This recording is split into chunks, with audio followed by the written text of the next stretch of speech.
Welcome to Sheth Leadership Academy.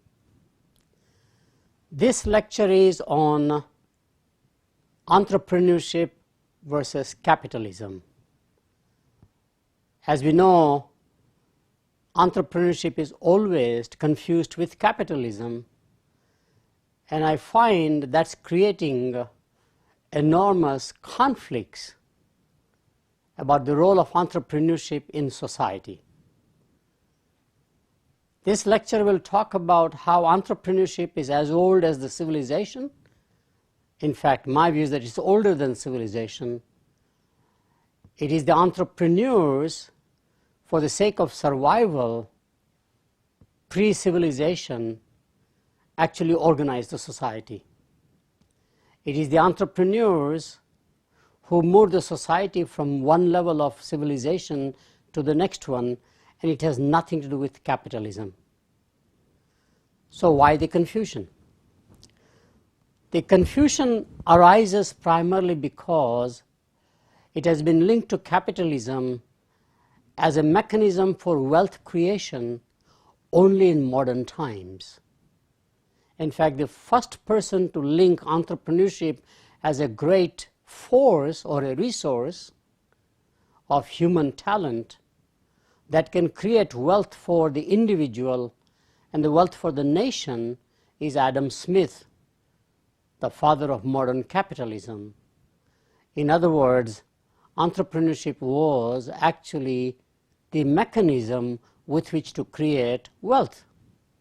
And that connection has remained very strong since the 1700s when he wrote his classic book, The Wealth of Nations.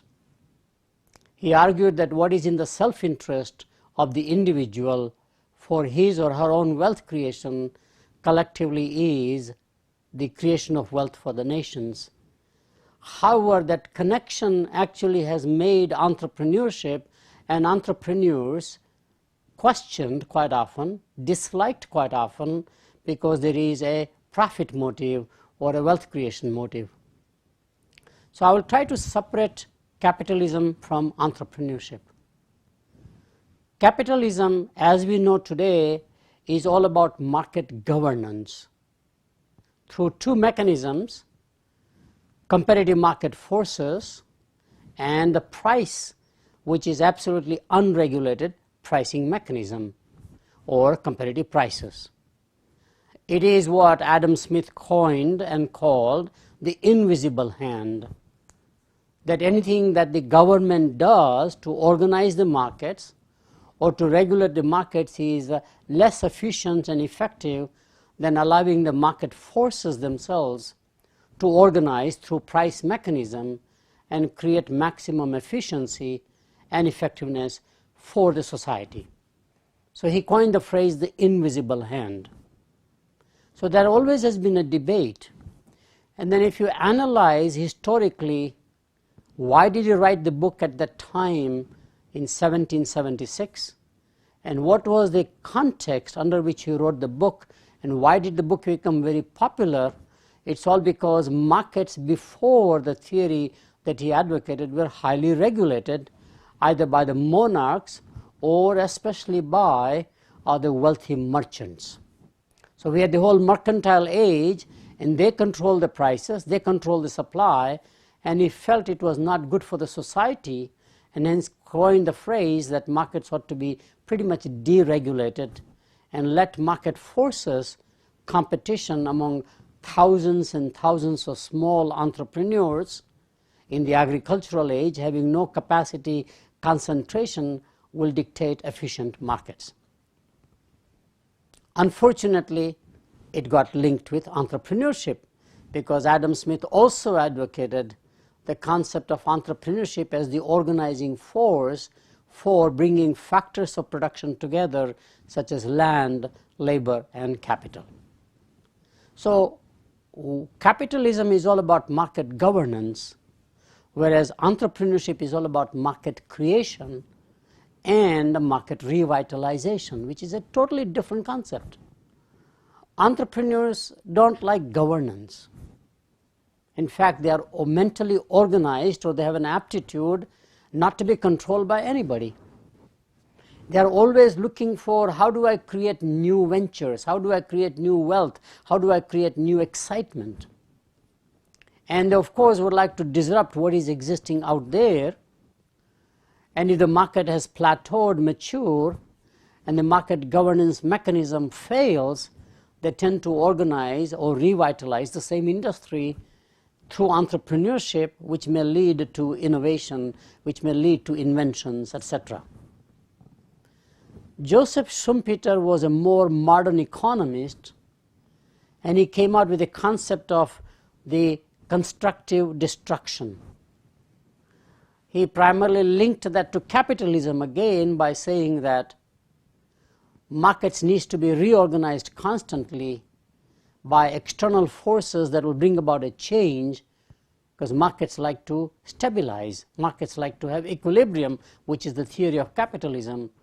And Schumpeter argued that the role of capitalism is to destroy existing markets for the betterment of the individual or capitalist and the betterment for the society.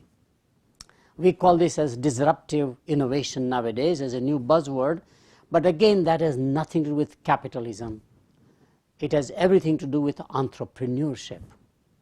And I think these connections are the ones that unfortunately limits the definition as well as the potential of entrepreneurship in a society. And hence this lecture is primarily talking about why and how entrepreneurship is more than capitalism. I would like to therefore unlock the potential of entrepreneurship by delinking with capitalism. So let me show you how entrepreneurship is far more than capitalism in 10 different ways. First of all, entrepreneurship is more universal, and I'll go into each point in detail as we go along. It is more inclusive. It is more trusted. It is more egalitarian. It is more innovative, as I mentioned earlier. It is more positive about the future. It's a great equalizer between the David and the Goliath, for example. Great entrepreneurs always give back to the society rather than hoard, collect the wealth for themselves. Entrepreneurship probably is the only force that I know that realizes human potential. And I have concluded that nations' best competitive advantage above and beyond resources, above and beyond competitiveness or competition is actually entrepreneurship. And we will take each one of these 10 points in a systematic way and show how we need to focus more on entrepreneurship and not as much on capitalism. Entrepreneurship is more universal as my first point. Entrepreneurship is more universal than capital because it extends beyond business. Capitalism is always linked with business. You have entrepreneurship into non-business enterprises or endeavors or industries such as healthcare, education, fine arts, as well as social and political issues. Entrepreneurs are everywhere, not limited to only for-profit activities. In fact, Muhammad Yunus, who got the Nobel Prize, a Peace Prize, because of the view he took that the same ways that we organize business, we can organize for non-profit motives, and created a huge revolution in the base of the pyramid population in countries like Bangladesh, India, and Africa. So you have social entrepreneurs, and we have them all over the place. You also have great artists and authors who are entrepreneurs. In fact, you cannot be a top artist, whether you are in fact an entertainment artist, or you are actually a movie artist, or you're a theater, unless you are an entrepreneur. It is not the skill set, but you know how to organize, you know how to promote, you know how to basically market yourself in some fashion. And that is true of great authors, whether those are writers of non-fiction or fiction, or writers or poets, etc. Painters, I've seen the same thing. They're all very interestingly, in their heart, they're entrepreneurs. So it's more universal. It touches all spheres of life. Entrepreneurship is also more inclusive than capitalism. Everyone can be an entrepreneur, irrespective of your age. So you see very young entrepreneurs, almost at the age of 12, 13 nowadays. And you see in the Silicon Valley now, entrepreneurs are getting younger and becoming billionaires before they turn 20 or 21 even. So it does not recognize age. You can be very young or you can be entrepreneur at an older age. It does not recognize gender. Both men and women are great entrepreneurs, and we have lots of history about women entrepreneurs, especially in sort of the emerging economies, livelihood and subsistence economies. It does not recognize literacy. You can have a great entrepreneur with an enormous education, let's say PhD in some science, technology, etc., but you also have better entrepreneurs often who are totally illiterate. In fact, the standard message is that most entrepreneurs are actually college dropouts. And if you had a choice, there would be high school dropouts. But since high school is mandatory, you have to go, so they go by. They just don't like regimentation. They like freedom. And hence, literacy has nothing to do with entrepreneurship. And finally, faith has nothing to do with entrepreneurship. All religions of the world, from Christianity to Hinduism to Judaism to Islam, for example, have produced great entrepreneurs. So entrepreneurship rises above faith, above literacy, above gender, and above age. And I think that's very interestingly. So as I have mentioned in my slide, the new millennials are interesting sort of breed of people, very young, born after 2001 essentially in many ways, getting into this new millennium. And we are watching the trend about how big entrepreneurs they will become, whether those are social entrepreneurs, political entrepreneurs, or traditional business entrepreneurs. And as I said, many illiterate women actually have been great entrepreneurs. Point number 3. Entrepreneurship is more trusted by society.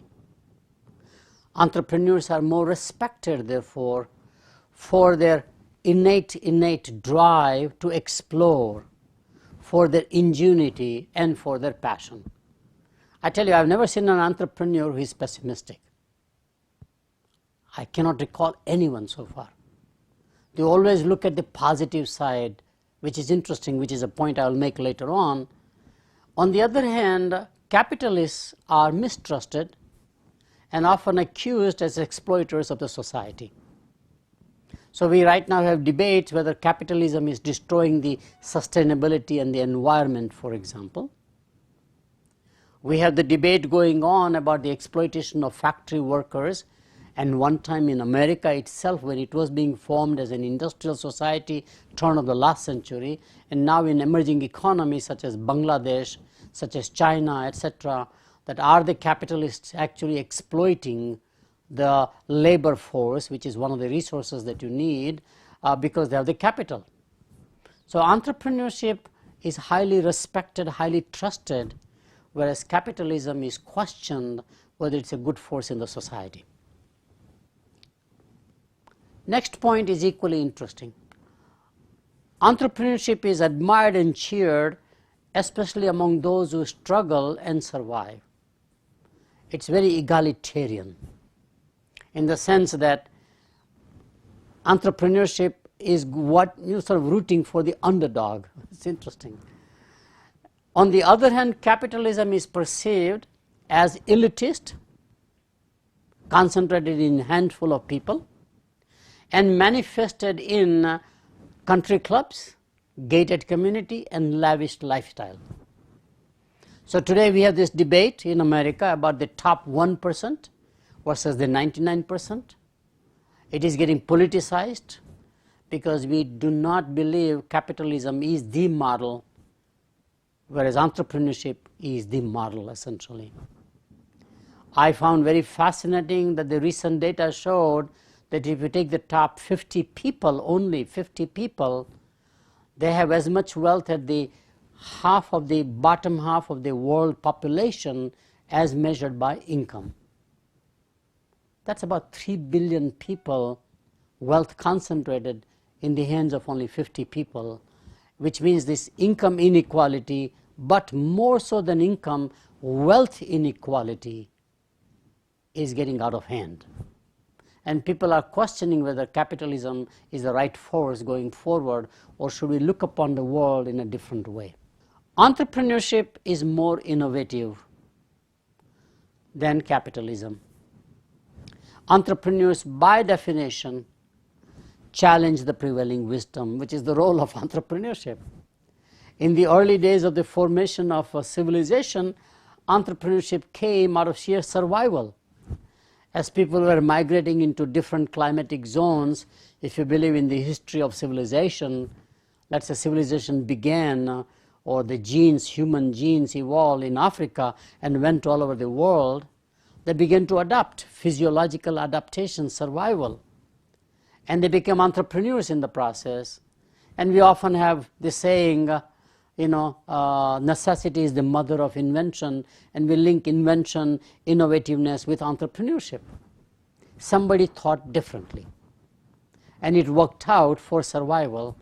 Today, entrepreneurship is not just for survival, it is actually for taking advantage of emerging opportunities or opportunities that are just staring at you.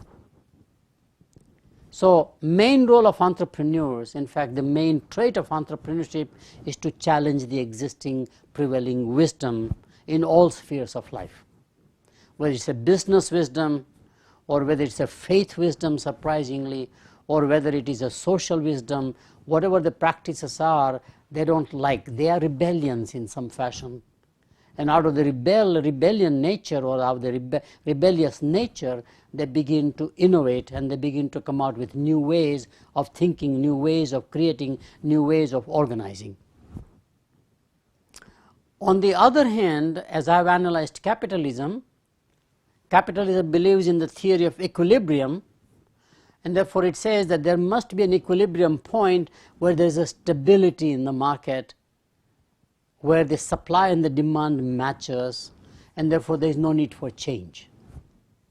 Prices remain stable, and therefore the amount of sharing that is done between the supplier and the consumer is equal. So society benefits and the supplier benefits at the same time, earning what is called reasonable profits, or reasonable rents as they call it.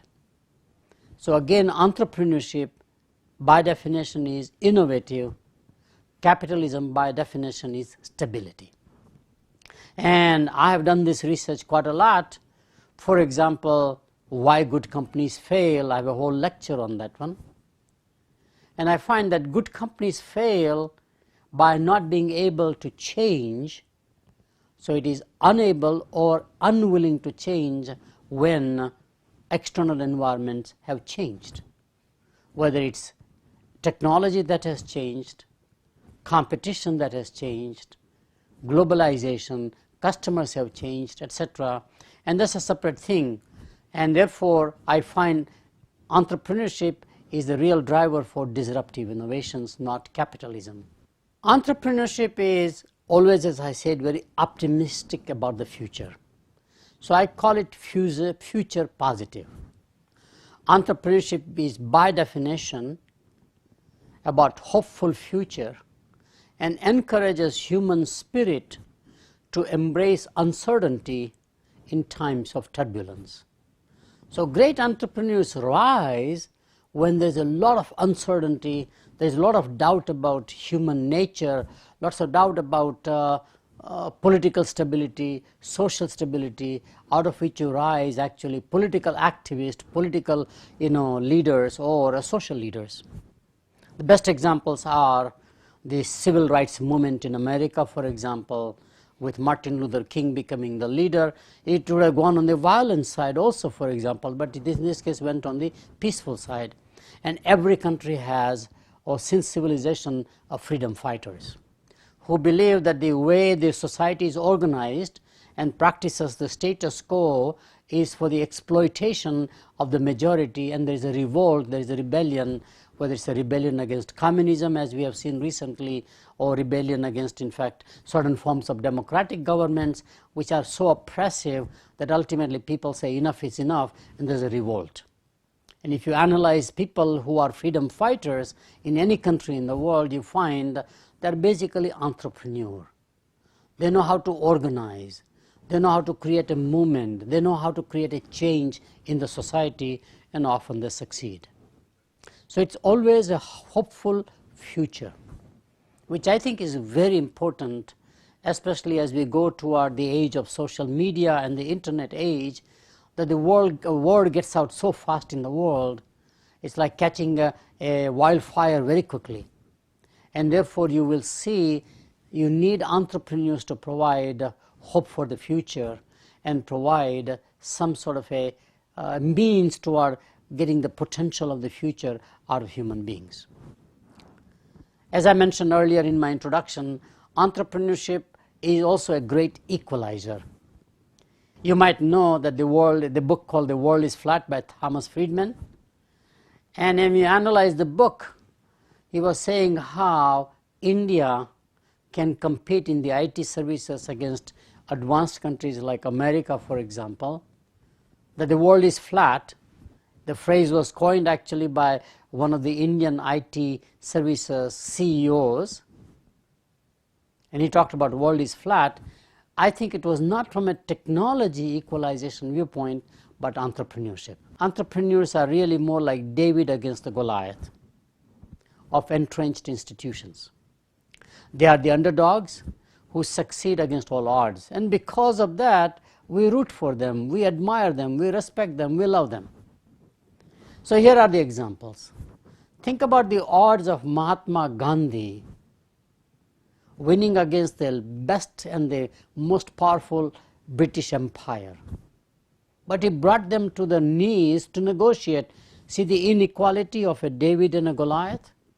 Completely asymmetry of typical military power, economic power, whatever the sovereignty powers were at that time. So the same thing in Nelson Mandela in South Africa in more recent contemporary history. In the corporate world, which is what I focus a lot more, I saw the same thing of MCI, a startup little company out of Chicago, bypassing the regulation by having a point-to-point microwave communication between Chicago and St. Louis, which did not require regulatory approval, to offer a telecom service, offering data services, and taking a large chunk of enterprise customers away from AT&T, or the Bell system, or the Ma Bell as we used to call them. And of course, the enterprise revenue is very, very important because they subsidize the residential customers. That was the cross-subsidization architecture by regulated monopoly rights given to the Bell system. And the rest is history. People used to laugh at MCI. Will it ever succeed against this huge giant monolithic, a monopolist essentially? And it did. And we have seen more examples in cellular telephone, we have seen more examples in IT services, we have seen the same thing, a Microsoft, a small company competing successfully against IBM in the basically, from the mainframe computers to desktop, computing essentially by and large. And of course, I remember my days of advising in the Detroit to the automobile makers. All of the automakers in America, such as General Motors, Ford, and Chrysler, were laughing at the Japanese car makers. They used to laugh at Datsun 210 made by Nissan, Toyota Corolla. These are such small cars, no frills, nothing. They're primarily selling on price, maybe not even a good quality, and the rest is history. We don't laugh at them anymore. Just like we don't laugh at Korean car makers anymore, or Korean electronics makers like Samsung, and we don't laugh anymore, or we should not laugh anymore with Chinese products and Chinese manufacturers. History is repeating again. We love David competing against Goliath and succeeding and outsmarting Goliath. Entrepreneurship is a great equalizer. My personal favorite aspect of entrepreneurship is about human capital, human potential. I've always said that we all humans have enormous potential, and probably we never realize more than 10% of our potential from the time we are born till we die. 90% of the human talent is therefore unrealized, even though society produced humans, and before they could do anything, that talent got wasted or basically unrealized. So how do you realize human talent or human potential? I think the force is entrepreneurship. Entrepreneurship enables humans to realize their own potential. It makes ordinary people extraordinary. And we have seen these things. Rags to riches, people who are struggling quite a lot, came as immigrants to America and became actually quite wealthy and became successful entrepreneurs. And we have hundreds of those from the formation of this nation, let's say 1776. Lots of immigrant people found their future and their potential in America, as they are finding in other countries. It's not just limited to America, but America tends to actually attract them, and they struggle very hard in the beginning as landed immigrants, but ultimately through those struggles, either they come up themselves or they invest in the future of their children and they come out ahead. So this story about rags to riches is all over the world. But as I said, entrepreneurship should not be linked to capitalism, so one can look at similar stories about CNN heroes. That series, I like it very much. Ordinary people becoming extraordinary. And the top 10 CNN heroes are promoted, publicized by CNN, and ultimately there's a competition. It's very fascinating to see how each one of them really were primarily ordinary, but engaging into an activity, into a social cause, or into something they want to do, a purpose-driven activity of some sort, created more actualization of their own potential. Next area about entrepreneurship is that entrepreneurship is not just about creating wealth, it is equally about giving wealth. I have not seen that in capitalism.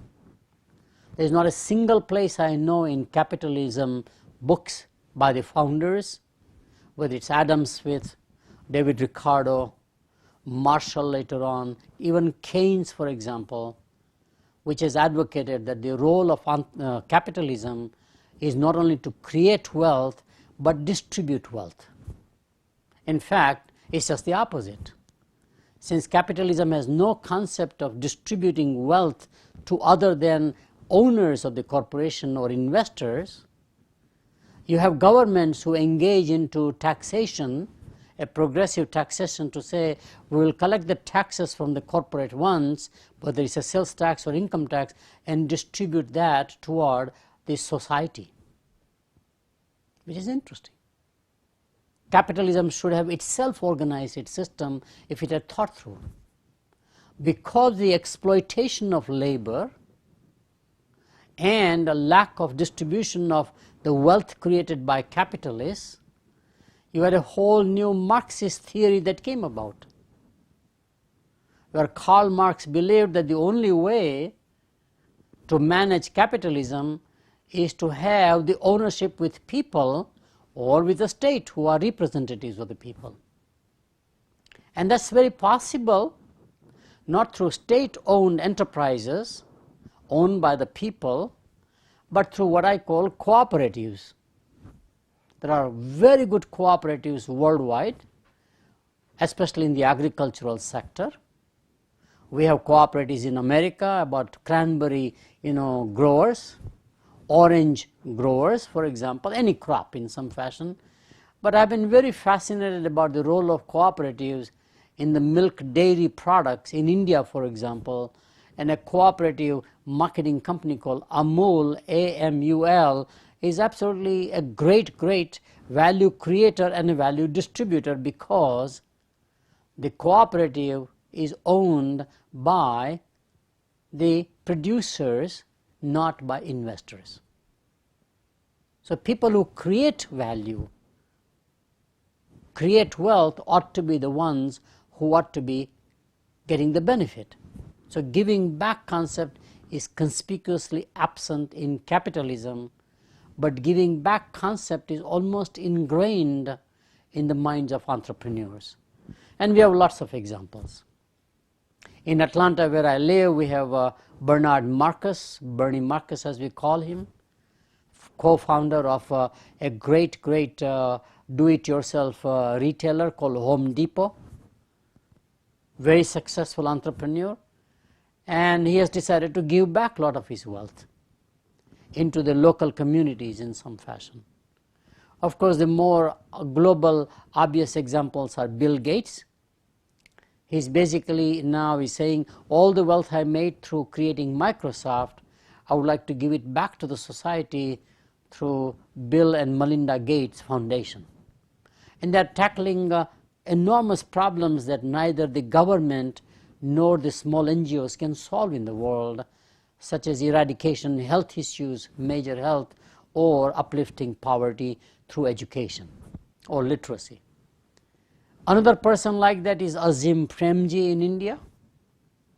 Azim Premji is same thing. He became wealthiest Asian at one time by diversifying from distributing vegetable shortening to the masses into IT services, software especially.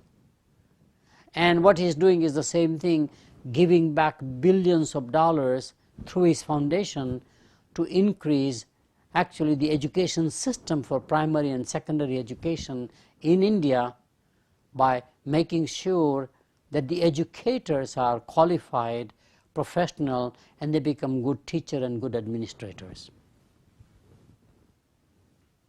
Last point, and probably the most important point. Nation's real competitive advantage is in its entrepreneurship. It is the recipe that knows how to blend a nation's agricultural, human, and capital resources. In fact, that was the reason how Adam Smith brought the concept of entrepreneurship into capitalism. We have excellent examples at a nation level.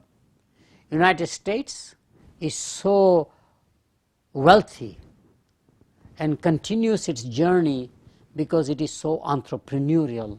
It has a structure, it has a system in place, it has a culture to encourage entrepreneurship rather than discourage entrepreneurship. India the same way, a country that is an emerging economy. Its real strength is not just its natural resources, but its spirit of entrepreneurship.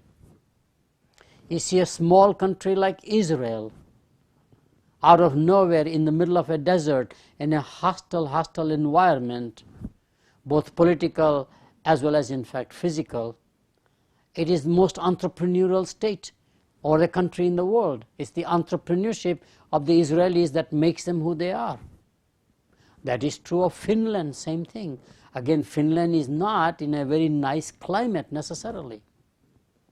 But the Finns have decided they can nurture entrepreneurship at a national level and allow entrepreneurs to thrive in that nation, which leads to more innovation, not just inventions, which leads to becoming world-class, dominant competitors even. So the real advantage of India vis-a-vis China is the entrepreneurship, basically as an innate cultural trait in India. Everybody is an entrepreneur in India. A little kid, totally illiterate, 7, 8 years old, selling on the street and outsmarting you. By the way, that's true not just in India, but in Mexico, for example. So I think emerging markets, the key strength is not capital or technology, but it's the entrepreneurship. And India has proven that despite very difficult circumstances, Indian entrepreneurs have done very well in India and outside India. So what about Japan and what about China? People have asked me that question. The Japanese, unfortunately, created the 12 zaibastus, large corporations, and basically corporatized the Japanese culture to work as managers, hope to admire, aspire to become the CEO of a company, be a part of a large group from the time you are born till you retire, such as the Mitsubishi Group, the Mitsui Group, the Sumitomo, the Toyotas of the world, but did not want to be entrepreneurs. The country went from a monarchy pretty much into a zaibastu model. And you were a part of a group and you were moved around within the group, and therefore the traditional entrepreneurship that we know didn't come out. That does not mean Japanese are not entrepreneurs. In fact, Japanese are quite entrepreneurial and innovative, as we see now the younger Japanese not wanting to work for large corporations. They are very innovative in arts and culture. They are very innovative in technology. In fact, I often watch Japan as a leading nation for change, especially a technology-driven change, and most of that is coming not from large corporations as by individuals. What about China?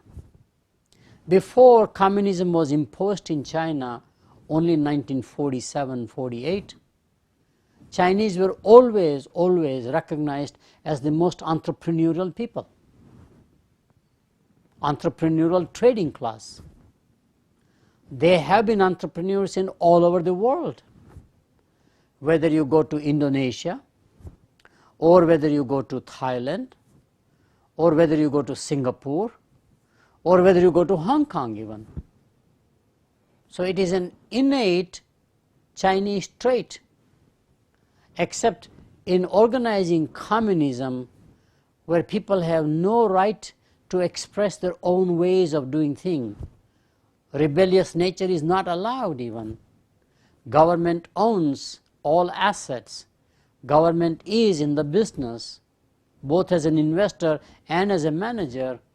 And now, as communism is dismantled as a system of organizing the society, you see entrepreneurs on the rise. I must tell you that in comparison between China and Russia, I see Chinese lot more entrepreneurial, and therefore the future of China is going to be a lot more lot more possible, and therefore Chinese or China will become really a competitive nation in the world. In Russia, it is still a state enterprise. There are entrepreneurs in Russia also, but I think it will be a lot slower journey. So the rise of China is inevitable, not because of capitalism, which is what we associate, but because of the rise of entrepreneurs in China allowed now. I mean, just think about that one. Chinese who went to Taiwan and how well they have done. It is in their trait. It is in their blood. It is in their culture, however you want to define it. As they have done well in Europe, as they have done well in Asia, as they have done well anywhere in the world. So let me conclude. Entrepreneurship is often mistaken with capitalism. As we have demonstrated in this lecture, entrepreneurship is as old as civilization. In fact, I would say older. Civilizations came into existence because of entrepreneurial nature of humans, and just for survival they had to become entrepreneurs.